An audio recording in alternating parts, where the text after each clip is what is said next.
الرجيم بسم الله الرحمن الرحيم الذين جاهدوا فينا لنهدينهم سبلنا درشب اللهم صل على سيدنا ونبينا وشفينا وحبيبنا مولانا محمد صلى الله عليه وعلى آله وأصحابه وبارك وسلم আল্লাহ পাকের শুকর এক যুদ্ধের ময়দান থেকে আমরা এখানে এসেছি ইসলাম হুকুমত কায়েম করার জন্য দীর্ঘদিন পর্যন্ত আমরা ময়দানে যুদ্ধ করেছি ফলাফল হয় নাই ব্যাপারটা এরকম না আমি বিভিন্ন বক্তৃতায় বলে থাকি ইসলামের মধ্যে হারার কোনো সাবজেক্ট নেই কোনো মুজাহিদ যদি জিহাদ করতে গিয়ে শহীদ হন সে কি হারছে? আমরা মরলে শহীদ বাঁচলে গাজী। আমরা দিন প্রতিষ্ঠিত করার জন্য দিন কায়েম করার জন্য চেষ্টা করছি, সাধনা করেছি, যতটুকু করেছি আমরা কামিয়াব হয়ে গেছি। রেজাল্ট নিয়ে আসতে পারি নাই, সেটা ভিন্ন কথা। হয়তোবা 2018 ডিসেম্বর মাসে আমরা রেজাল্ট আনতে পারি নাই, কিন্তু কখনো পারবো না ব্যাপারটা এরকম না, কখনো পারবো না ব্যাপারটা এরকম না। সূচনা হয়ে গেছে, আশ্চর্য হয়ে গেছি। বিভিন্ন জায়গাতে ক্যান্ডিডেটরা যেইভাবে শ্রম দিয়েছে, কাজ করেছে, সাড়া পেয়েছে, যা আমাদের কল্পনায় ছিল না, এটি বাস্তবতা। এমনকি অনেক জায়গার ক্যান্ডিডেট বলতেছে, হুজুর এরকম অবস্থা ছিল, এই অবস্থা ছিল, হয়ে যেতাম, এই সাড়া পেয়েছি। আমি তার দিকে তাকিয়ে থাকি, আসলে ব্যাপারটা কি এরকমই? আসলে দেখি বাস্তবতা তাই। একটা ধারা সৃষ্টি হয়ে গেছে। এতদিন পর্যন্ত ইসলামের কোনো ধারা ছিল না, সব ইনক্লুড হয়ে গেছে নৌকার মধ্যে, ধানের মধ্যে। যদি ইসলাম স্বতন্ত্রভাবে চলতে পারে, এই ধারাটাই ছিল না। এই ধারাটা আপনারা সৃষ্টি করেছেন, এ কম না। দেখেন আমাদের দেশের অনেক রোড, যেই রোডগুলি প্রথমে শিলা ছিল, মানুষ এমনিতে হাঁটত, এরকম সেখানে কোনো রাস্তা ছিল না, পিচ ছিল না, কিচ্ছু ছিল না, মানুষ হাঁটছে, সেখান থেকে বিশাল রোড হয়ে গেছে। আজকেও আমরা ইসলামের পথ প্রদর্শন করছি, রাস্তা দেখাইছি। ইনশাল্লাহ আশা করি বিশাল এক মহল, বিশাল এক জনগোষ্ঠী এই রাস্তায় হাঁটবেই হাঁটবে, কোনো সন্দেহ নেই, কোনো সন্দেহ নেই। বিশাল ব্যাপার স্যাপার। বাংলাদেশের এমন কোনো জায়গা নেই যেখানে হাত পাখার বাতাস লাগে নেই, এমন কোনো জায়গা নেই যেখানে ইসলামের দাওয়াত পৌঁছে নেই। আগে তো মার্কা ছিল দুইটা, ধান, নৌকা, এর বাহিরে কোনো মার্কা আছে বলেই মানুষ জানতো না, কিন্তু এখন মানুষ জানছে। আর একটা মার্কা, সেই মার্কার নাম হলো হাত পাখা মার্কা। যাই হোক, আপনাদের মনে আছে কি না জানা নাই, ওই যে একজন ক্যান্ডিডেট অনুষ্ঠানে আমি বলেছিলাম নির্বাচিত হওয়ার জন্য 3টা জিনিসের প্রয়োজন। আপনাদের মনে আছে কিনা জানি না, এখানেই বলছিলাম। সংগঠন, প্রথম বলছি সংগঠন, সিরিয়াল ঠিক রাখেন। সংগঠন, ব্যক্তি, অর্থ। কি নির্বাচনের ময়দানে আমার কথাগুলি বাস্তব পরিণত হয়েছে কি হয়েছে না? মারাত্মক। যেহেতু আমি নির্বাচন করেছি, আমি বুঝছি যে আসলে মাঠের মধ্যে কি প্রয়োজন। সংগঠন সবচেয়ে বেশি প্রয়োজন। সংগঠন ব্যতীত মাছ ধরছেন, কিন্তু মাছ ধরার রাখার কোনো পাত্র নেই, মাছ থাকবে না। ধান ফলাইছেন, কিন্তু কাটার কিছু নেই, ধান আনতে পারবেন না। ভোটারদের উৎসাহিত করেছেন ভোট দেওয়ার জন্য, কিন্তু কর্মী বাহিনী নাই, আপনি ভোট সংরক্ষণ করতে পারবেন না। এর জন্য প্রয়োজন হলো কর্মী বাহিনী, সংগঠনের প্রয়োজন। এখন থেকে আমরা নিয়াত করি প্রত্যেকটা সেন্টার ভিত্তিক আমরা কমিটি গঠন করব। যেমন আমি নির্বাচন উত্তর সমস্ত কর্মীদেরকে ডাকছি, সমাবেশ করছি। আমি বলছি এখন কাজটা কি, আমি তাদেরকে কাজ দিয়েছি। 174টা সেন্টার আমাদের বরিশাল 5 আসনে, 174টা সেন্টারে 174টা মাসিক ইজতেমা করতে হবে। প্রত্যেক মসজিদে হালকা জিকির করতে হবে, নেতা খোঁজ করতে হবে, নেতা খোঁজ করতে হবে। আমি আগেই বলেছি, সব হরিণের মধ্যে মির্গি নাবি হয় না, সব ঝিনুকি মুক্তা হয় না, সব পাথরই কিন্তু হিরো ডায়মন্ড না, সব ব্যক্তি নেতা হয় না, নেতা আল্লাহর প্রদত্ত। দেখবেন 100 রিক্সাওয়ালার মধ্যে একজন রিক্সাওয়ালা তার নেতৃত্ব দেয়, 100 মাঝির মধ্যে দেখবেন একজন মাঝি তাদের নেতৃত্ব দেয়, 100 কৃষকের মধ্যে দেখবেন 100 কৃষক সেখানে সর্দারি করে। ওই দেখবেন কুলিদের মধ্যে, হাজারো কুলির মধ্যে একজন কুলি দেখবেন সবাই নেতৃত্ব দেয়। এটা আল্লাহ প্রদত্ত নেতৃত্ব, আল্লাহ প্রদত্ত। সবাই নেতা হতে পারে না, নেতৃত্বটার গুণ ভিন্ন। আপনি দেখবেন সমাজের মধ্যে কোন ব্যক্তির এই যোগ্যতা আছে, চাই সে কৃষক হোক, শ্রমিক হোক, জেলে হোক, তাঁতি হোক, ওই জেলেদের মধ্য থেকে ওই ব্যক্তিকে চুজ করা, কৃষকের মধ্য থেকে ওই ব্যক্তিকে চুজ করা। দেখবেন বাজারের মধ্যে এক ব্যক্তি খুব বেশি কথা বলে, একাই দোকান মাতিয়ে নেয়, এরকম কিছু লোক আছে ছোট্ট ছোট বাজারের মধ্যে। আর নির্বাচন জমে কিন্তু ছোট্ট বাজারের মধ্যে, 4 দোকানে, এখানে নির্বাচন হয়, নির্বাচনের মূল আলোচনা সেখানেই হয়। দেখবেন ওখানে এক ব্যক্তি আছে খুব জজায় নেয়, কথা বলতে থাকে, কেউ কথাই বলতে দেয় না। এরকম কিছু লোক আছে কি নাই? ওই লোকটাকে চুজ করা, ওই লোকটাকে খেয়াল করা, ওই লোকটাকে টার্গেট করা, তাকে নিয়ে আসা। এলাকার মধ্যে মেম্বারি নির্বাচন করছিল কিন্তু কয়েক ভোটে হারছে, ওই ব্যক্তিকে চুজ করা, এখনই টার্গেট করা। চেয়ারম্যান নির্বাচন করছিল, কিছু ভোটে হারছে বা নির্বাচিত হয়ে গেছে কিন্তু আমাদের প্রতি মায়ালান আছে, উপজেলার চেয়ারম্যান, ভাইস চেয়ারম্যান নির্বাচনে অংশগ্রহণ করেছে কিন্তু কিছু ভোটে হারছে। এই ব্যক্তি থেকে চুজ করে, এক কথায় নেতৃস্থানীয় লোক, ছোটোর থেকে বড়, তাকে টার্গেট ভিত্তিক তার পিছনে কাজ করা। এই হচ্ছে, সেরকম আমি বরিশাল এখন 5 আসনে, আমি নির্বাচনের পর থেকেই আমাদের এখন কাজ শুরু হয়েছে, তার ভিত্তিক কাজ, টার্গেট ভিত্তিক।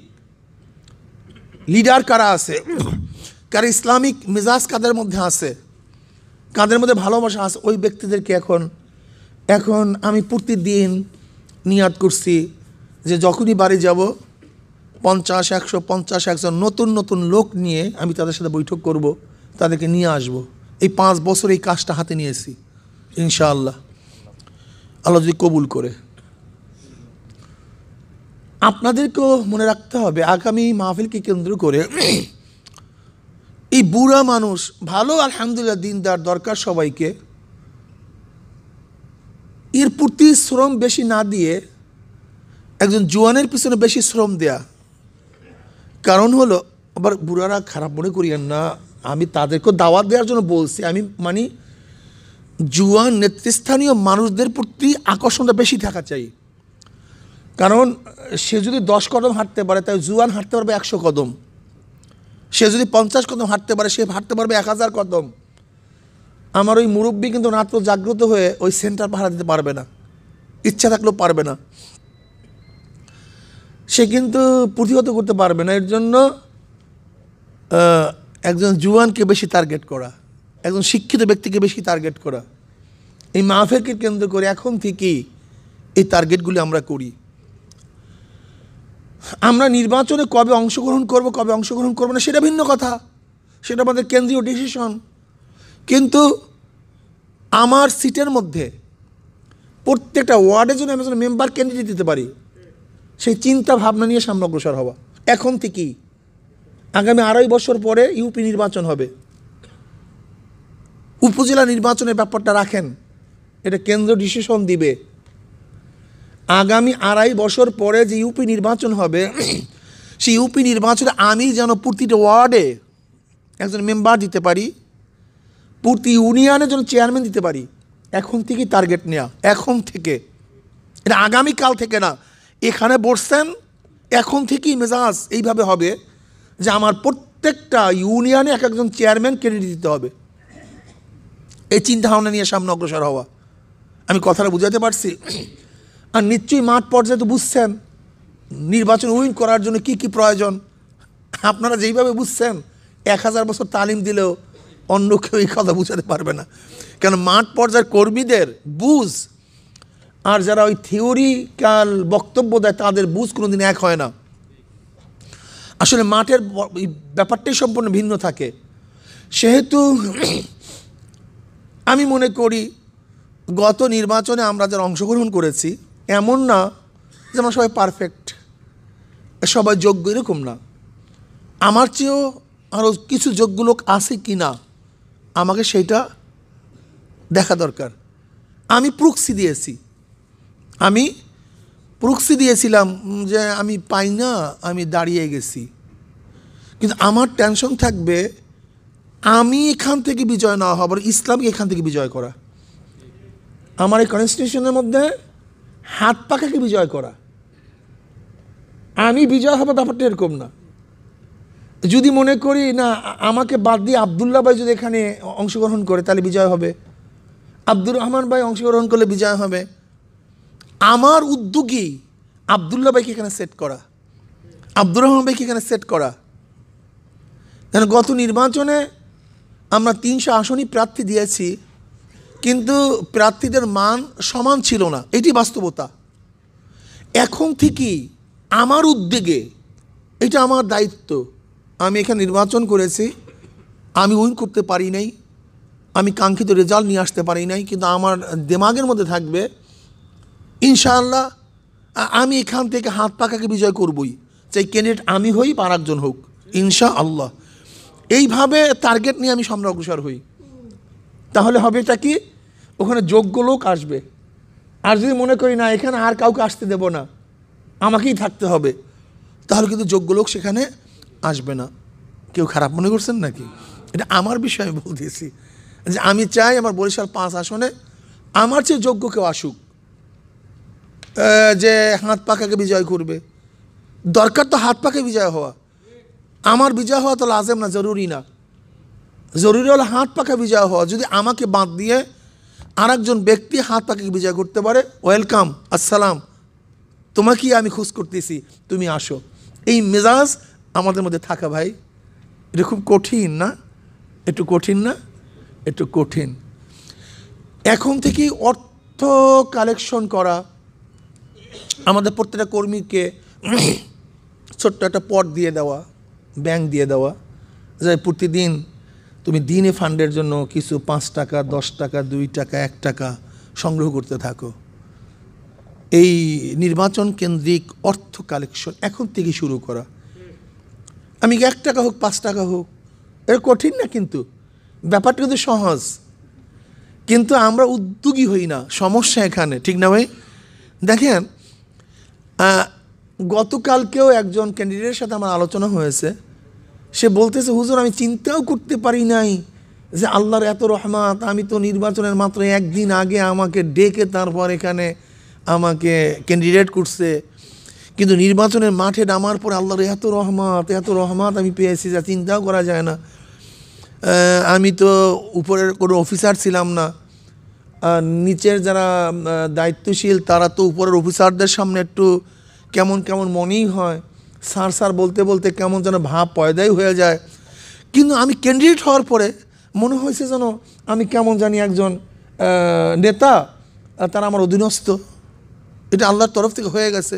এরকম না হলে তো আমি কাজ করতে পারতাম না। দেখেন, তা আমি কি বুঝলাম যে এরকম মাঠে নামার পরে হাজারো দুঃসাধ্য কাজ আমাদের জন্য কিন্তু সাধ্য হয়ে গেছে, সহজ হয়ে গেছে। এই কথা ঠিক না? ঠিক আজকেও আমি যেই পরিকল্পনা দিচ্ছি এটা দুঃসাধ্য কোনো বিষয় না। এখন থেকেই বলেন না ভাই, তোমার ঘরের মধ্যে একটা রাখো, ব্যাংক রাখো, এটা তুমি লিখে রাখো নির্বাচনী খাত। তোমার ঘরের মধ্যে সমস্ত পরিবারকে বলো তুমি 4 আনা, 5 আনা, 8 আনা, 1 টাকা, 2 টাকা জমাতে থাকো। বিন্দুতে বিন্দুতে সিন্ধু, ফোটায় ফোটায় সাগর। আজকের থেকে যদি আমি আমার এলাকার মধ্যে সব জায়গাতেই নির্বাচনী ফান্ড করার জন্য এখন থেকে পরিকল্পনা নেই, কিরে ভাই, তাহলে দেখবেন ওই ফোঁটা ফোঁটা যদি একত্রিত করেন বিশাল এক কিছু হয়ে যাবে। এখন থেকে কাজটা শুরু করি ইনশাআল্লাহ। কাজ শুরু করলে আসায়ু মিন্নি অল ইতমাউ মিনাল্লাহ, যদি আমি কাজ শুরু করি আল্লাহ পাক পূর্ণতা ঘটাবেনি। কাজে আসুন, আমাদের প্রেশানির কিছু নাই।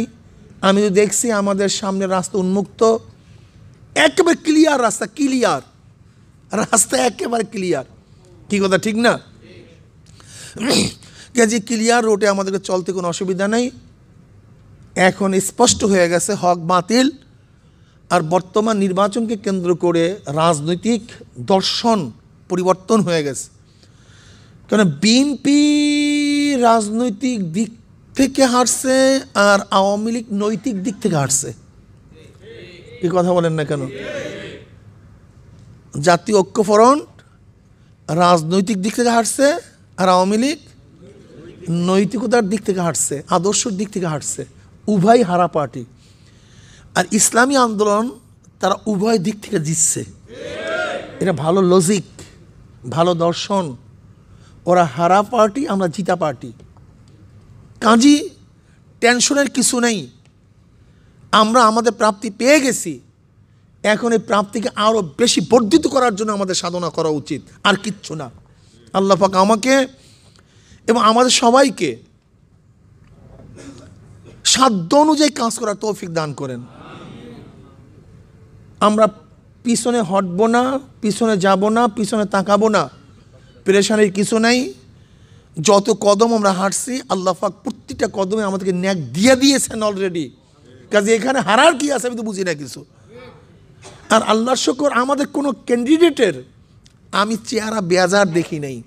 আমার যত জনের সাথে দেখা হয়েছে এই পর্যন্ত মনে হয় যেন ফুলের হাসি তারা হাসতেছে প্রত্যেকটা ক্যান্ডিডেট। এইটাই আমি প্রত্যেকের চেহারার দিকে শুধু এইটাই তাকাইছি, এদের অবস্থাটা কি। সবাই হাসতেছে, আলহামদুলিল্লাহ। আল্লাহ পাক সবাইকে কবুল করে নেন। আল্লাহ পাক দ্বীনের খেদমত করার তৌফিক দান করেন। আল্লাহ পাক আল্লাহর জমিন আল্লাহর হুকুমত কায়েম করে দেন। এখানে অনেক কথা বলবো না।